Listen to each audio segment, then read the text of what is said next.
right now I have some beautiful flowers, and they are just picked. They are natural wildflowers. They did not come from a florist. I went over to Clearwater Community Gardens, where I am a member, and I picked some from the fence line. We have passion flower.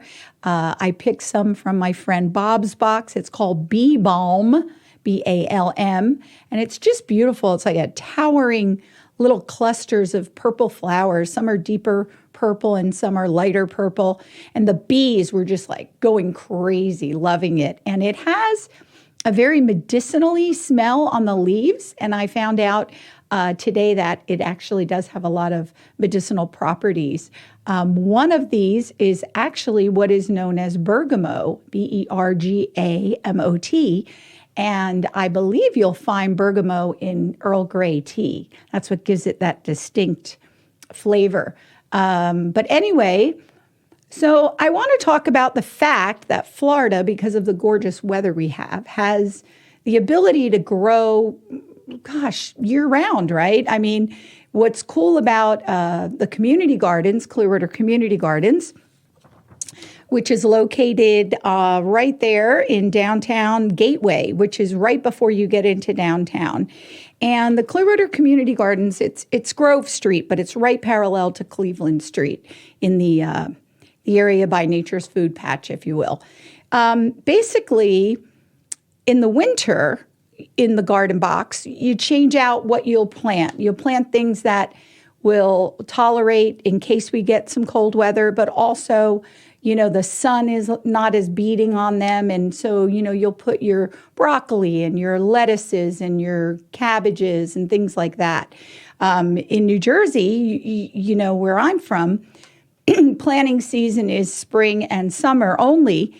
And then, so I had to really, it's a constant learning experience trying to figure out what to put in the box. So right now, I have 2 different kinds of peppers growing. Bill, our gardener manager, he's an amazing guy, lives across the street. It's like he lives there in the garden. He gave me some what they call bullnose peppers, and he said the peppers are going to be like monster big. So I put about 3 of those plants in. And the cool thing is that I didn't have to go to Lowe's or Home Depot, however wonderful that is, or order them or go to any other nursery. We have so many plants growing at the garden that I was able to just purchase them right there. So if you're listening and you want to have some cool plants that were grown organically, that would also help support the garden for a very nominal fee. I mean, I think I paid him $5 for a really hardy, gorgeous pepper that already had 2 baby peppers on it. So the soil that they were in, Bill and Cheryl and, the guys that are doing all this planting there, they made sure that they were in this hardy pot full of nutrition. And when I put it in my garden, I was laughing because, the plant is about, the root's only about yay big. And then all of that soil that I got was the ability to amend my soil in my garden. So community garden is something that is taking off all over the world, basically. And the cool thing about it is I found an article. I wanted to see if community gardens actually impact crime rates. Because this property, I'm jumping all over the place here, this property at 1277 Grove Street actually belongs to the city of Clearwater. At one point, those of you who are local might remember there was a very unsightly, unkept motel. And the city bought the property.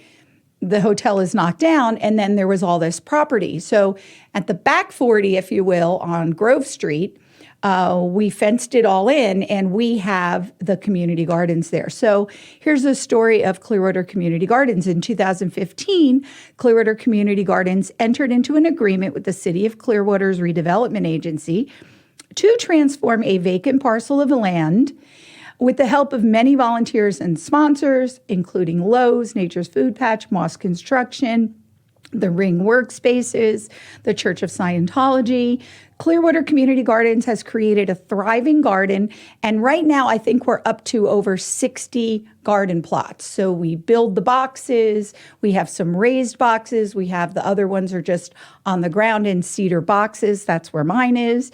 And we also have a pollinator garden. Now that's pretty cool. We have this whole area and we plant lots and lots of wildflowers that the bees and the other pollinators like butterflies, etc., love. So we get to see all that activity and life and support bees and these flying pollinators.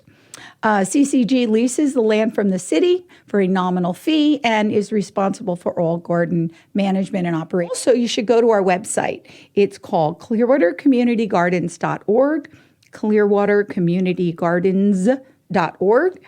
And we're residents and volunteers working to build a greener and healthier city for everyone. The reason that I bring this up is I think that this is something that is so wonderful.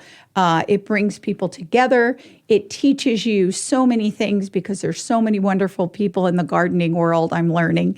And now that I have a chapter without kids, I'm able to really just nurture plants instead of children.